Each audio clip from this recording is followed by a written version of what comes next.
Century Casino Sports Bar and Lounge. So there's food and drink specials. You can meet Bob and Ron. There's some great prizes, including tickets to the 2023 Heritage Classics. That's pretty cool. Doors open at 3 o'clock. They're not taking reservations at the location.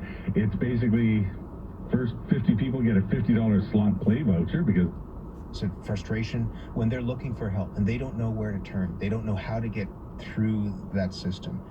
How would you describe the landscape for a young person who is looking for supports around drug use in BC? Well, I think, both of the stories told do point to some important gaps. And what I heard in both stories was there were periods of time where the young person really wasn't ready for treatment. They weren't ready to take that step. Where they were at, it sounded like to me, not knowing all of the details of course, was that they were planning to continue to use drugs via the illicit, highly toxic drug supply. And when we have young people deciding that that's what's best for them, we really want to be able to connect them with harm reduction services and spaces, including spaces where they can use more safely. If they aren't able to connect, if, for example, what we've heard is that, the services that exist perhaps on paper don't actually exist on the ground when you're looking for them, when you need them. If those young people aren't able to get the care that they need, as you understand it, what happens? What is at risk of happening? It's not even just the care that they need, it's the care that they want. It's the care that aligns with their priorities and desires. So we're getting better and better at offering treatment, although there's still a lot of gaps there as well. But when that's not what young people want and need, it's actually quite risky to have that be the only thing that we're offering them. Because what can happen is young people can say, okay, I'm getting care, whether it's in a hospital or in a community health center. I'm getting care, I'm being offered treatment, but they're not listening. That's not what I want and need right now. And that, we know from our research, can actually push young people away from care. It can lead to a decision of, I'm not going back here again. These people aren't listening to me. How do you create that connection?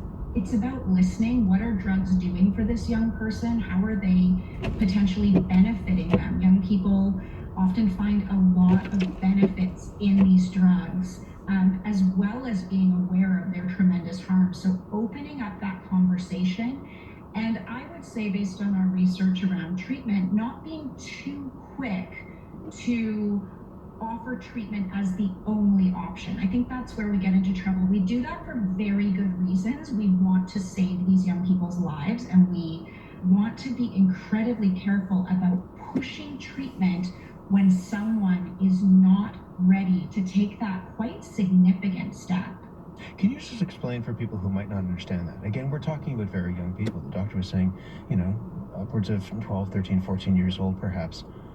When you say that these young people might be getting some benefit out of these drugs, help us understand that. What would that benefit be, as you understand it from the research that you've done and in speaking with those young people?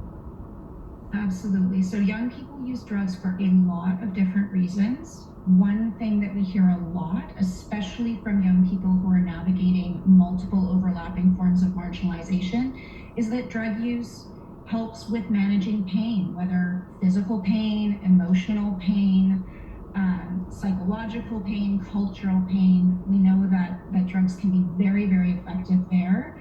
Young people, as we heard in the stories, do use drugs to manage mental health.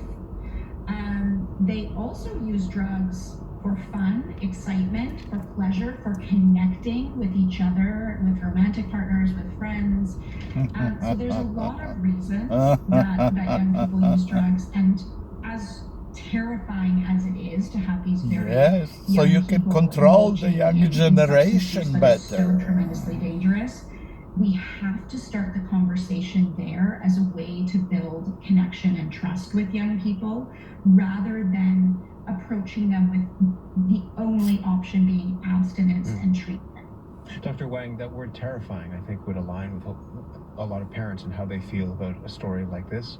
You're the only pediatrician west of Ontario, is this right, that specializes in adolescent addiction? I believe so, and I hope there will be more in the future. I just wonder if we're going back to what we started with, which is access to care and access to treatment, if that's what these young people are looking for. If you're the only one who specializes in this, what, I was going to say what you're up against, but what those young people are up against in terms of being met where they are.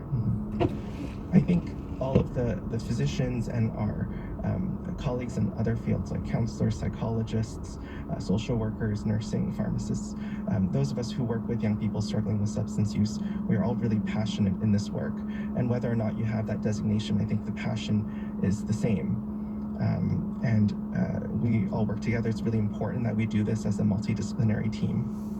What would you want to see done specifically? I'll ask you both this, but we'll start with you, Daniel. What would you want to specifically see done now to better support those young people who are struggling with addiction, but also, as I said, bring down some of those numbers, that this is the leading cause of unnatural death among young people for a large stretch of recent history. So what can we do right now to help lower those numbers, but also meet those young people where they are? What I would like to see is an increase in access to harm reduction spaces among even very young people. So what strikes me is that the young people I work with, and even, one of the young people in the stories, they are using in parks, they are using in alleys. This is tremendously risky. I would like to see those young people brought into spaces where they have relationships with trusted staff, with peer support workers, where they can use more safely with supervision. This is something that we've seen, we've seen. Oh yes, you may, but who will pay for it? I would like to see our young people have these places where they can go, not just to use more safely, but also to connect with people and peers who can open up these conversations and build this trust, so that they're going there again and again, staying much more safe than they would be out in a park or out in an alleyway, until they make that decision. And many young people do, as we heard in the stories, to say, you know what, I'm ready for Suboxone, I'm ready for Sublocade, I'm ready to take some of these other steps, I'm ready to go to a residential treatment bed. Because I think right now we're going straight from, overdose events and hospitalization to treatment, and so many young people are not ready for that steps. What they have in between is very, very little, which is terrifying. Dr. Wang? Well, I think it's really important to have the recognition that youth substance use is different from adult substance use, that there are all these additional complicating factors that we do need to take into consideration, such as their developmental stage, such as mental health and other underlying diagnoses, the peer and family dynamics, and the societal forces that are contributing as well. All of these things together need to be treated as a package. Thank you both for talking to us about the work that you're doing. I appreciate it. Thank you very much. Dr. James Wang is an adolescent pediatrician and addiction medicine specialist at BC's Children's and Women's Hospital in Vancouver. Dania Fast is an assistant professor with the Department of Medicine at UBC and a research scientist with the British Columbia Centre on Substance Use. Your CBC News is next, and then when we return, there is no question that we are seeing a very, very troubling increase in mortality associated with the toxic drug crisis in British Columbia affecting youth. There are some very serious challenges that youth are dealing with. We have to find a solution to this. It's unacceptable. The tragedy that Mr. Sword and his family have experienced is not something we want any family to experience, and that is a top priority for work that we're doing in my ministry and across our healthcare system. BC's Minister of Mental Health and Addictions will join us. I'm Matt Galloway in Vancouver. You're listening to The Current. Stay with us.